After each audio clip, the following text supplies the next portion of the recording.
अरे बचा के बोलो, प्यार से बोलो। तो नबी, अमर नबी, औला नबी, बाला नबी, सरकार नबी, যে নবী পাক সাল্লাল্লাহু তাআলা আলাইহি ওয়াসাল্লাম এর শান ও শওকত আল্লাহ কত রেখেছে। আর নবীকে যদি হামজাইসা বাসার বলে আমাদের মতো মানুষ মনে করি, তার ঈমান চলে যাবে, খাতরাতে চলে যাবে। আসি একবার দরুদ শরীফ পড়ি, আমি মেন জীবনীতে যাই। কালকে কথা থেকে শেষ করেছিলাম আব্রাহার বাদশার ঘটনা। তো দরুদ শরীফ পড়ে, আল্লাহুম্মা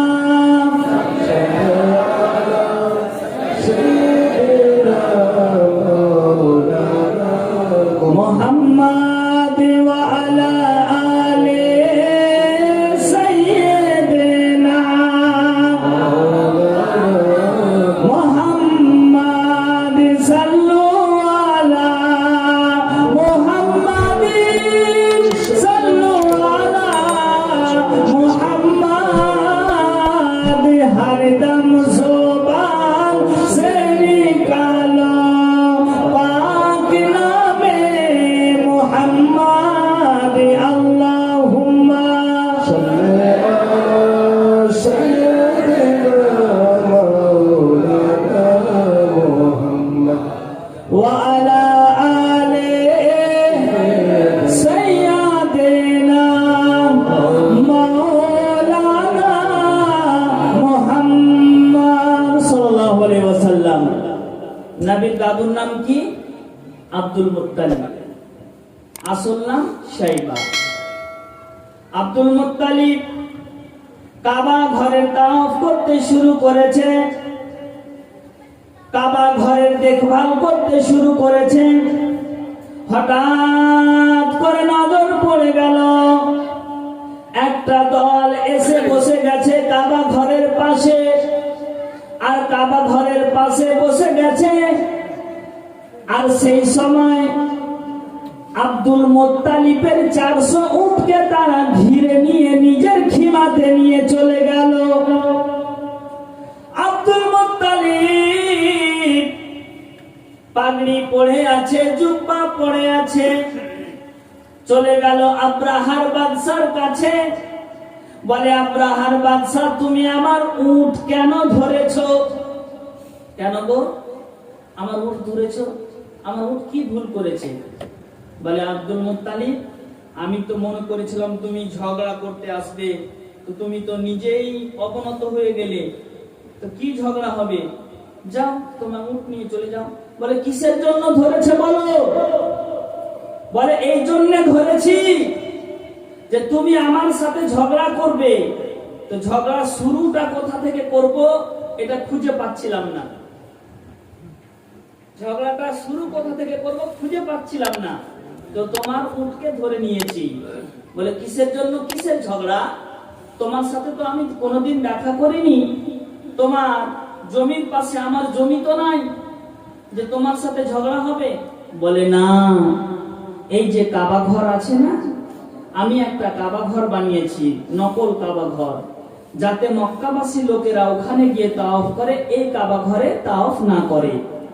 আর তোমাদের মক্কাবাসীর লোক আমার কাবা ঘরে গিয়ে পেশাব পায়খানা করে নোংরা করে দিয়েছে, তো আমি তোমার এই কাবা ঘরকে রাখবো না। আব্দুল মুত্তালিব জবাব দিচ্ছে, কাবা ঘর আমার বাপের না, আমার বাবা হাসিমের না, আমার কোন পরদাদার না, এই ঘর হচ্ছে স্বয়ং আল্লাহ তাআলার। তুমি ভাঙবে, রক্ষা আল্লাহ করবে। বলুন সুবহানাল্লাহ। তুমি ভাঙবে, রক্ষা আল্লাহ করবে। এই কথোপকথন হচ্ছে, কথাবার্তা হচ্ছে, চলছে। এরকম মুহূর্তে হঠাৎ করে মোটরসাইকেল ঘুরিয়ে দাও, ওই সাইডে দাও মোটরসাইকেল, এটা দিয়ে আসা যাবে না। ও আচ্ছা, ওখানে ঢুকবে। আচ্ছা আচ্ছা, ঢুকতে দেন। আচ্ছা, যাই হোক, দরুদ শরীফ পড়ে, আল্লাহুম্মা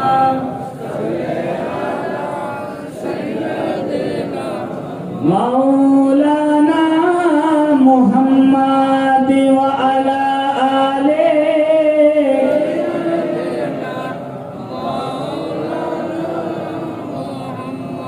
তো আব্দুল মুত্তালিব দাঁড়িয়ে আছে। হঠাৎ করে দেখতে পেল একটা সাদা রঙের হাতি, যার নাম হচ্ছে মাহমুদ। কি নাম? মাহমুদ। আব্দুল মুত্তালিবের পায়ে পড়ে গেছে, মাথা নিচু করে সাজদা করতে শুরু করেছে। আব্রাহার বাদশা দেখে তাজ্জব, কোনোদিন দেখিনি আমার এই মাহমুদটা আজকে আব্দুল মুত্তালিবকে সাজদা করছে, কারণটা কি? আব্দুল মুত্তালিবের পেশানিতে নূরে মুহাম্মাদি চমকাচ্ছে। আব্রাহার বাদশা বুঝতে পারেনি, বলে আব্দুল মুত্তালিব তোমার শান শওকাত কত আছে আমি তো জানি না, তবে আমি বুঝে গেলাম আমার এই হাতিটা তোমাকে সাজদা করলো, তুমি যেমন তেমন ঘরের সন্তান নও। তো আব্দুল মুত্তালিব তোমার কাবা ঘর ভাঙতে এসেছি, পারলে আমাকে রুকে নাও, আমি কাবা ঘর নষ্ট নাবুদ করবই করব। তো আব্দুল মুত্তালিব বলে যাও, পারলে করো। সঙ্গে সঙ্গে বাবাজি ভাইরা আব্রাহার বাদশা মাহমুদ নামে হাতিটাকে এবার উঠাতে শুরু করলো। উঠ, ভাঙতে চল। সমস্ত হাতিগুলো আগাতে লাগলো। মাহমুদ হাতি বসেই থাকলো, উঠে না, জোর করে মারছে। আবার হাতি বসেই আছে, উঠছে না, আবার মারছে, উঠছে না। গায়ে আপনার ক্ষত বিক্ষিত করে দিয়েছে, আপনার মারতে মারতে কেটে দিয়েছে। হাতি জবান খুলে গেল, বলতে লাগলে আব্রাহার কিয়ামতের সকাল অবধি যদি আমাকে মারতে থাকো, খোদার ঘরের দিকে আমি কোনোদিন তাকাবো না, কারণ এটা হচ্ছে খোদার ঘর। এই ঘরকে নিয়েছে আর আবাদ করেছে আপনার হযরতে আদম নবী, হাত লাগিয়েছে ইব্রাহিম নবী, হাত লাগিয়েছে ইসমাইল নবী, হাত লাগিয়েছে নূহ নবী, হাত লাগাবে মুহাম্মদ আরবি। নিজের ভাষায় বলে দিল। এবার হাতিটা বসেই থাকলো, অন্য হাতিকে নিয়ে ভাঙতে আপনার নিয়াত করেছে, দিলের মধ্যে একদিন এনেছে, ভেঙেই ফেলবো।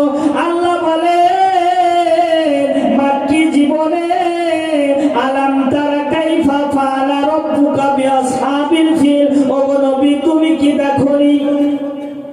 কেমন কথা, নবীর জন্ম হয়নি আর নবীকে বলছে আল্লাহ তুমি কি দেখোনি? গুরুত্বপূর্ণ কথা, এটা মাফ করবেন। এটা যদি কেউ বুঝে নেয় তাহলে ওহাবি হবে না, লামাঝাবি হবে না। বুঝতে পারলেন? আল্লাহ বলতেছেন আলাম তারা কাইফা ফাআলা রাব্বুকা বিআসহাবিল ফিল।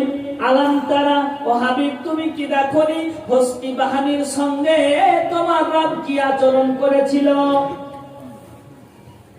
তো নবী পাক সাল্লাল্লাহু আলাইহি ওয়াসাল্লাম শুনতে আছেন, নবী পাক সাল্লাল্লাহু আলাইহি ওয়াসাল্লাম শুনছেন। এটা পরবর্তী ঘটনা। একটু আগে বলার কারণটা হলো যে আলাম তারা সূরাটা যে নাজিল হয়েছে, তো এই যে আব্রাহার কাবা ঘরকে ভাঙার কেন্দ্র করে নবীকে জানাচ্ছে, নবী মক্কা জীবনে আছেন, আলাম তারা কাইফা ফাআলা রাব্বুকা বিআসহাবিল ফিল আলাম ইয়াজআল কাইদাহুম ফি তাদলিলিন ওয়া আরসালা আলাইহিম তায়রান আবাবিল তারমিহিম বিহিজারাতিন মিন সিজ্জিল ফাজআলাহুম কাআসফিন মাকুল। মাকুল নাই, মাকুল।